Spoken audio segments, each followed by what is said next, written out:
Semua,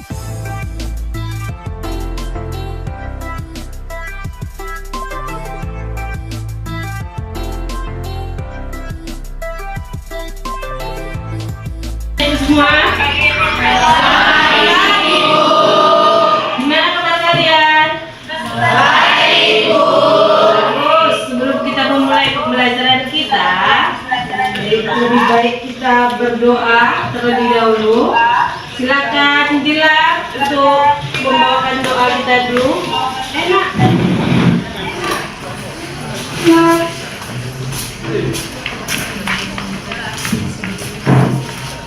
Sebelum memulai pelajaran, marilah kita berdoa menurut agama dan kepercayaan kita masing-masing.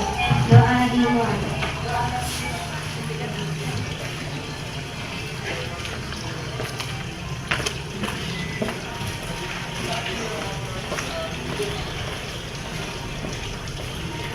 Doa selesai.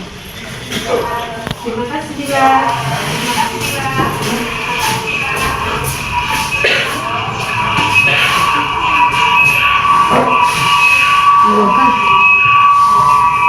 Kita absen dulu ya. Adrian. Hadir Bu. Hadir. Anissa. Aurel. Sudah datang ya. Christine. Dwi Putri. Elawati.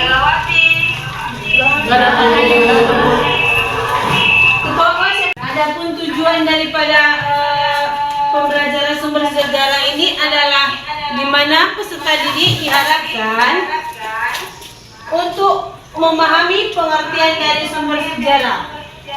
Kedua, peserta didik mampu menjelaskan sumber tertulis, sumber lisan, dan sumber benda. Peserta didik mampu membandingkan perbedaan sumber primer dan sumber sekunder. Yang keempat, peserta didik mampu menjelaskan artefak, fosil, visual, audiovisual, dan tradisi lisan. Dan yang terakhir, di mana peserta didik mampu menganalisis sumber sejarah yang ada di sekitar mereka. Jadi sebelum kita memulai proses pembelajaran kita, alangkah baiknya kamu mengamati terlebih dahulu video yang akan Ibu tayangkan.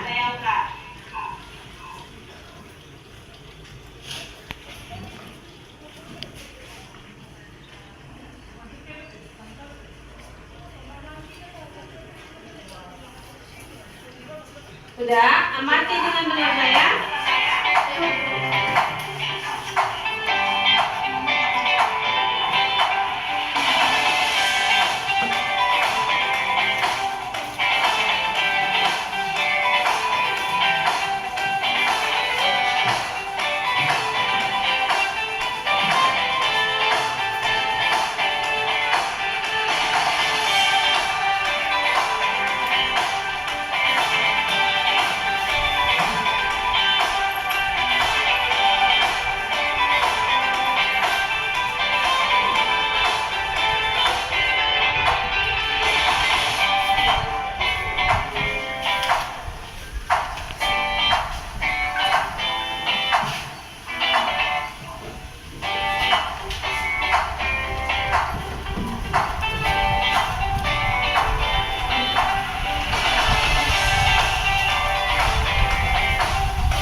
Dulu ke dalam 3 kelompok seperti biasanya. Silakan bagi kelompok dulu nak. Duduk pada kelompok masing-masing.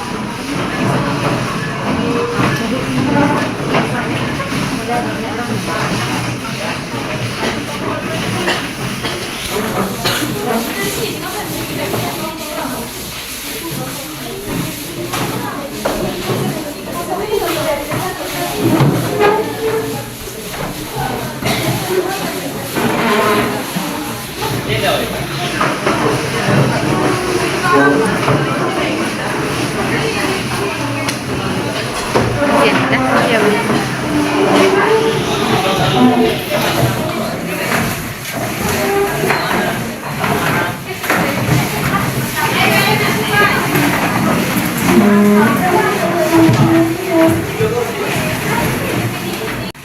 Kelompok 1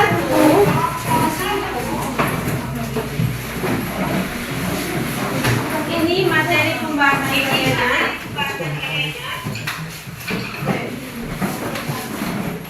Kelompok 2 mengenai sumber sejarah berdasarkan dunia.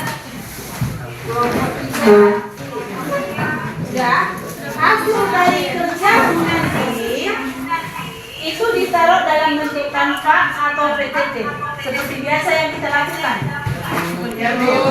Ya, silakan sudah bisa mulai bekerja.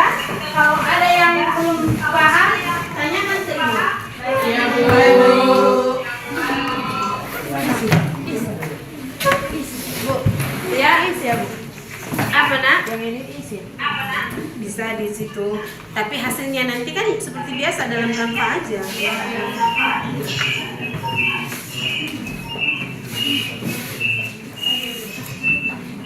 Semua bekerja ya.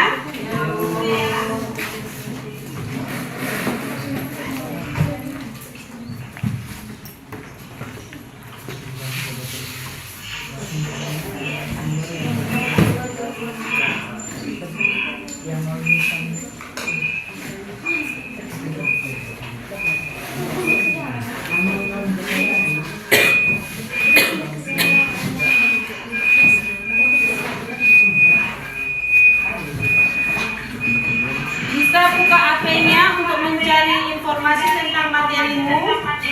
Oke, Bu. Tanya Om Google.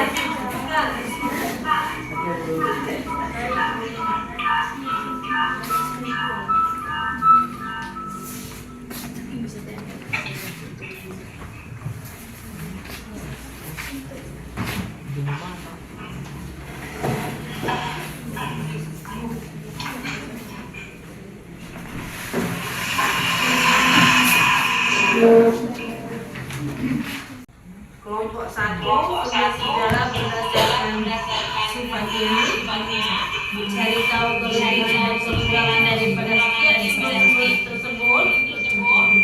Kelompok 2 sumber sejarah berdasarkan dunia, cari tahu juga kelebihan dan kekurangan dari setiap sumber tersebut. Dan kelompok 3 juga demikian. Sumber sejarah berdasarkan sifatnya.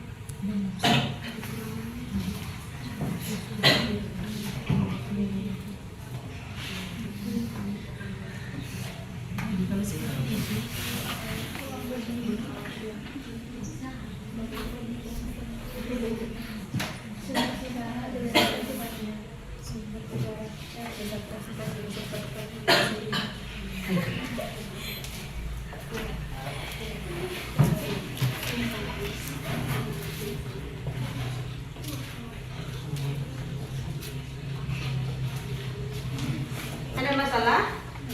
tidak Bu.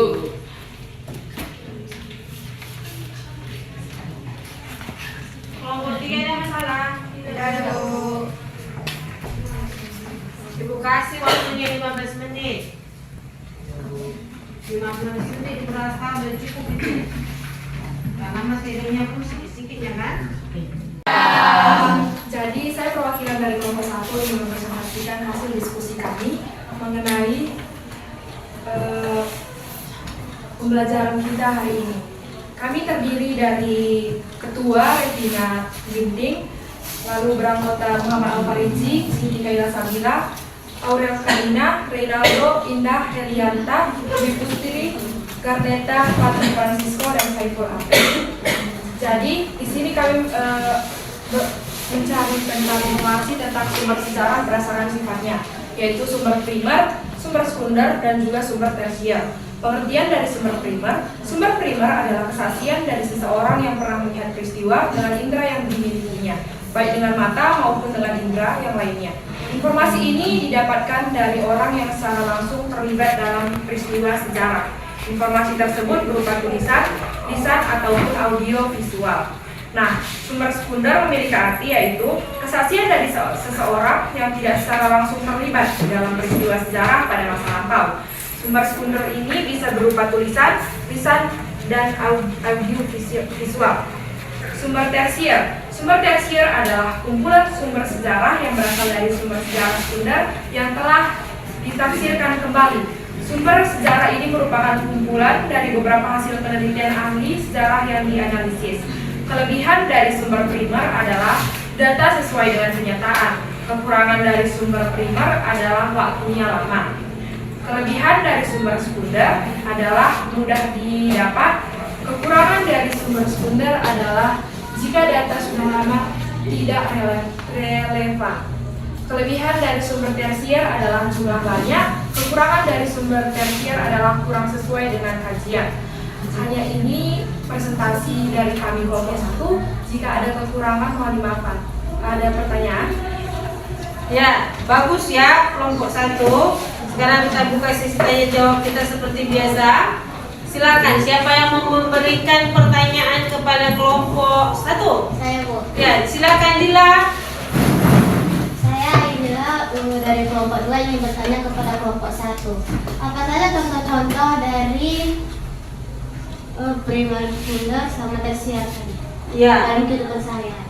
apa aja contoh katanya daripada sumber primer, sekunder, dan tersier tersebut? Berikan contohnya, karena kalian tadi nggak membuat di situ contoh-contohnya. Silakan. Menjawab, jadi untuk contoh sumber sejarah primer ada arsip tertulis periode VOC dan pemerintah kolonial Belanda, arsip tertulis periode pemerintah Inggris di Jawa dan Sumatera, arsip pada masa revolusi kemerdekaan RI, dan sebagainya. Untuk sumber sejarah sekunder itu dapat berupa buku, skripsi, tesis, disertai jurnal penelitian, dan referensi lain. Secara lebih rinci berikut contohnya. Buku Sejarah Nasional Indonesia jilid 6. Kalau misalnya beberapa contoh sumber untuk sejarah tersier ada bisa kita temui di ensiklopedia atau buku pelajaran. Ada pertanyaan lainnya? Yang ada di sekitar kita, nah, itu yang diminta Noalmu. Ya, itu pun sudah benar. Tapi yang ada di sekitar kita kira-kira apa? Contoh kayak sumber sekunder kan banyak. Untuk contohnya lebih lanjut itu veteran, Bu. Kayak Itu kan yang primer. Iya, primer. Primer ya, contohnya itu apa? Para veteran, ya kan? Karena sejak tanggal 17 Agustus para veteran itu diundang khusus, ya kan? Karena mereka adalah pejuang-pejuang kemerdekaan Republik Indonesia. Terus sumber sekundernya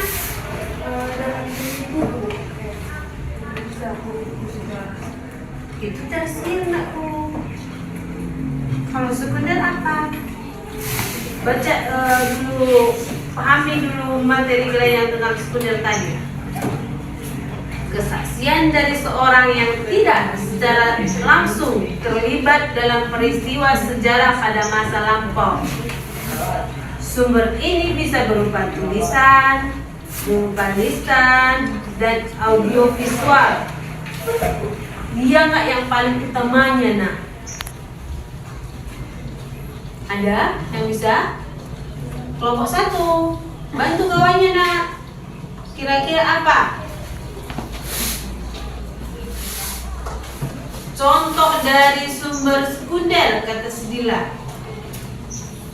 Tadi ada dia tulisan, berarti dia misalnya kayak fotokopian, ya kan? Kayak bendera merah putih juga bisa, nah, menjadi sumber sekunder kita. Tapi dia itu kan sudah duplikat, ya kan? Makanya dibilang pengibaran, ya kan? Duplikat sang saka merah putih katanya. Karena ya aslinya sudah nggak mungkin lagi kan? Yang aslinya itu termasuk sumber primer paling utama, tapi duplikatnya termasuk sumber sekunder. Kelompok lain, perhatikan hasil kerja dari kelompok 2. Ibu tampilkan juga di layar. Silakan untuk Agripa. Selamat siang teman-teman, kami dari kelompok 2 akan membahas tentang sumber sejarah berdasarkan bentuknya. Kami beranggotakan 12 orang. Satu Randy Sahib, yang kedua Rizky Agripa Ginting, yaitu saya sendiri, Laurencia Brupinam, Aurel Audria Bruginting, Misal Dena Brusbayang, Francisco Subayang, Aidila Ferdina Brusinga, Erin Natasha Bruflawi, Rika Bella Brusingaribun, Emia Papayo Sakaro, Elawati, dan Saidatul Fitri. Di sini, sumber sejarah berdasarkan bentuknya terbagi menjadi 3, yaitu 1. Sumber tertulis. Sumber tertulis adalah sumber sejarah yang didapatkan dari peninggalan-peninggalan peristiwa pada masa lampau berupa tulisan dan catatan.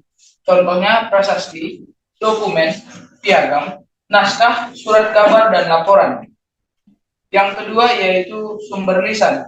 Sumber lisan adalah keterangan langsung dari orang-orang yang mengalami peristiwa sejarah tersebut. Selain diperoleh dari orang-orang yang mengalami langsung peristiwa tersebut, sumber lisan juga diperoleh dari kerabat atau orang lain yang mengetahui peristiwa tersebut secara rinci. Dengan kata lain, sumber sejarah ini bisa digunakan untuk sumber primer dan sumber sekunder. Contohnya wawancara. Pada dasarnya, informasi yang didapatkan tidak langsung dijadikan acuan, karena tidak semua pelaku sejarah ingat dengan peristiwa sejarah secara detail. Sehingga pemakaian sumber lisan harus dibarengi dengan sumber tulisan sebagai penunjang. Sumber benda. Sumber benda adalah sumber yang berasal dari peninggalan-peninggalan sejarah berupa benda-benda kebudayaan. Contohnya bangunan, senjata, perkakas dari batu, patung, perhiasan, dan candi. Contoh sumber benda yang ada di Tanah Karo. Yang pertama itu adalah bubu. Bahannya cukil atau kalam, berupa tulang ijuk sebanyak 120, rotan 6 buah lingkaran tali riman, yang berfungsi alat menangkap ikan di sungai dan di kolam. Pada bak. Dalam bubu diikatkan umpan untuk memancing ikan masuk ke dalam. Setelah mencium bau umpan, ikan masuk ke dalam perangkap. Dan yang lain ialah gumbar. Dan fungsinya ini ialah untuk tempat daging, ikan, sayur, dan lain-lain. Konon, katanya sayur dalam gumbar ini tidak akan gampang basi. Jadi, sekian presentasi dari kami. Jika teman-teman memiliki pertanyaan, kami persilahkan. Ya, terima kasih untuk kelompok 2.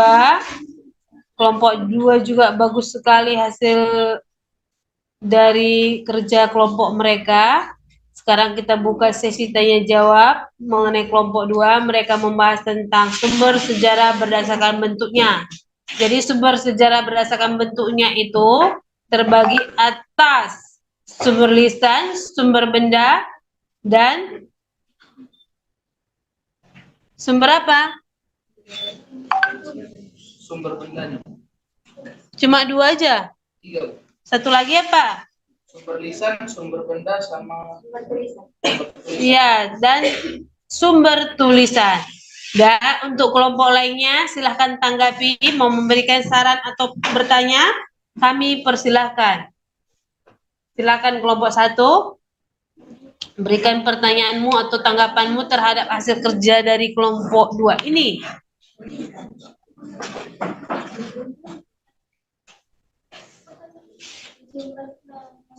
Silahkan kelompok 3. Di sini saya dari kelompok 3 yang bertanya apa yang dimaksud dengan sumber visual dan beri contoh. Ya, sumber visual. Dan berikan contohnya.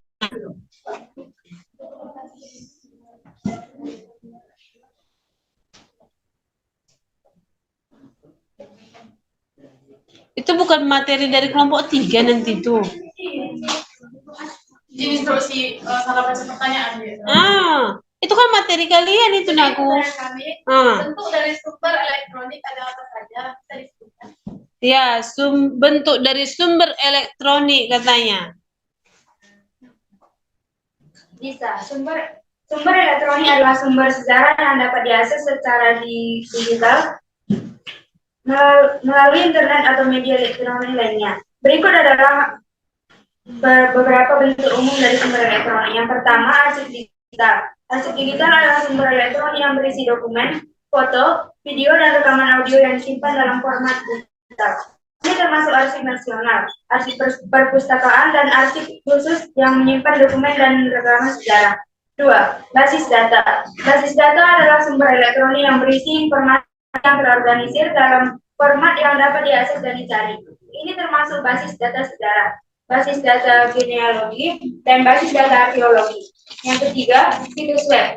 Situs web adalah sumber elektronik yang berisi informasi tentang topik sejarah tertentu. Ini termasuk situs web museum, situs web arsip, situs web perpustakaan, dan situs web organisasi sejarah. Yang keempat, blog. Blog adalah sumber elektronik yang berisi tulisan atau artikel tentang topik sejarah tertentu. Ini termasuk blog sejarah, blog genealogi, dan blog arkeologi. Yang kelima, media sosial. Media sosial adalah sumber elektronik yang berisi informasi tentang topik sejarah tertentu yang dibagikan oleh pengguna media sosial. Yang keenam, e-book. E-book adalah sumber elektronik yang berisi buku digital tentang topik sejarah tertentu. Yang ketujuh, podcast. Podcast adalah sumber elektronik yang berisi rekaman audio tentang topik sejarah tertentu. Ini termasuk podcast sejarah, podcast arkeologi, dan podcast genealogi. Penting untuk menggunakan sumber elektronik dengan hati-hati dan memverifikasi keandalan dan keakuratan informasi yang diperoleh dari sumber-sumber tersebut. Sumber elektronik dapat memberikan akses mudah ke berbagai sumber sejarah dan memfasilitasi penelitian dan analisis. Baik, apakah jawaban dari kami jelas? Di mana kelompok 3 atas jawaban dari kelompok 2? Sudah jelas? Yang lain yang mau memberikan tanggapan atau pertanyaan, silakan kelompok 1. Berdiri nak, berdiri. Bertanya, contoh sumber benda yang lain apakah ada dari Tanah Karo? Ya, berikan contoh sumber benda lain yang ada di sekitar kamu katanya.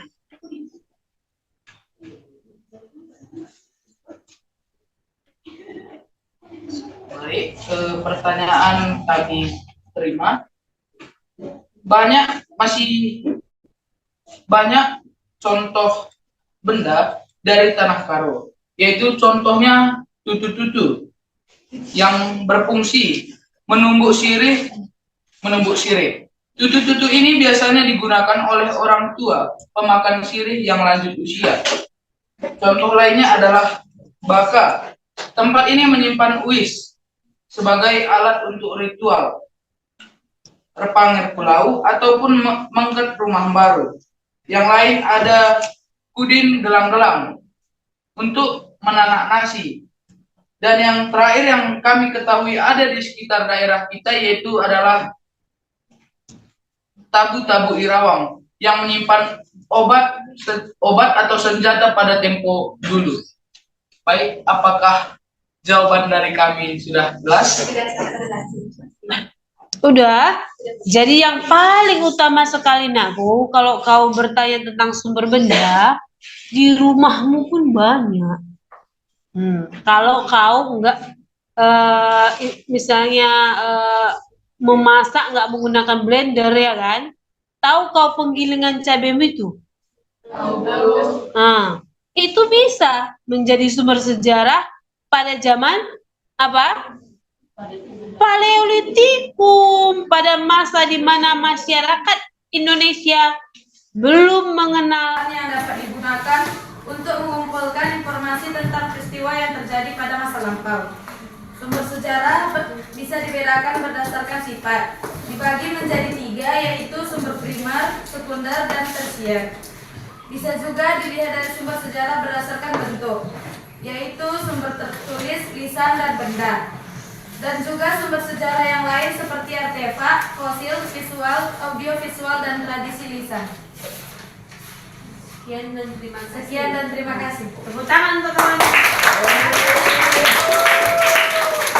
Sudah. Jadi sebelum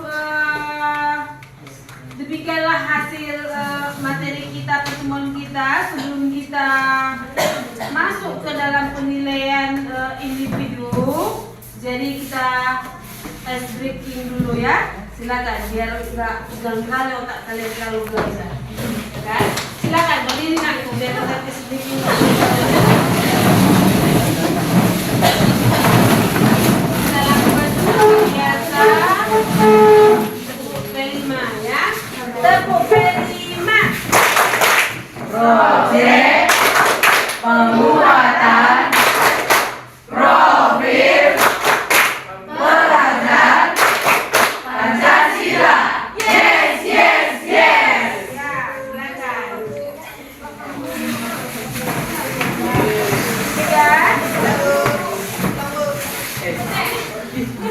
Kemudian tugas untuk individumu Ibu kirim melalui WA grup kita. Ada beberapa soal yang Ibu kirim.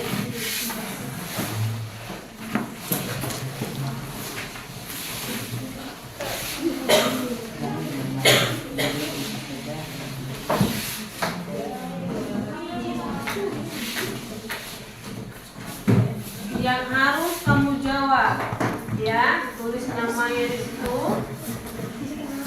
Itu termasuk kita tulis. Sudah Nako? Silakan dijawab.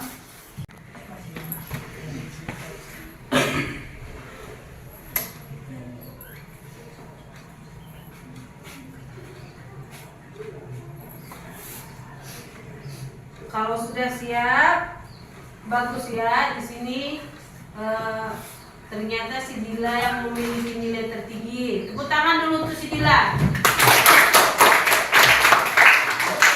Hasilnya nanti semuanya Ibu bagikan ke kalian dari grup WA juga. Berapa nilai-nilai yang kamu dapat. Kemudian sekarang kegiatan pembelajaran kita untuk minggu depan itu adalah mengenai penelitian sejarah. Jadi belajar di rumah juga kamu Nakku, ya, pelajari bagaimana tentang penelitian sejarah.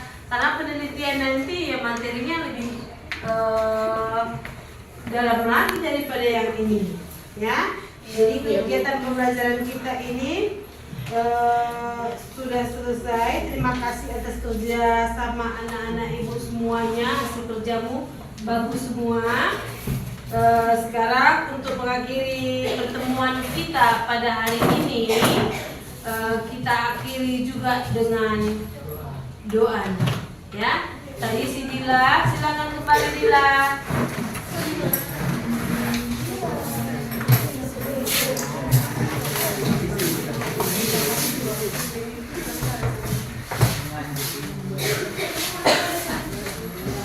Sebelum mengakhiri pelajaran ini, marilah kita berdoa agar agama dan kepercayaan kita masing-masing. Doa dimulai.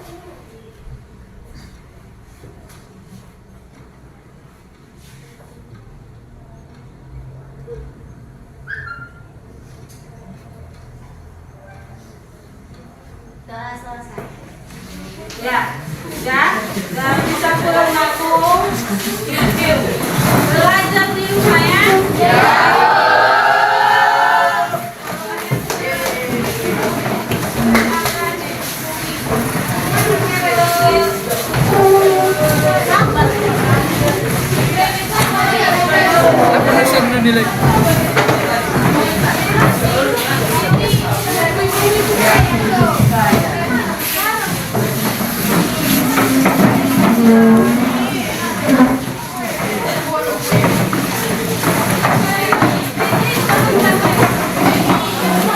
Sudah, Mas.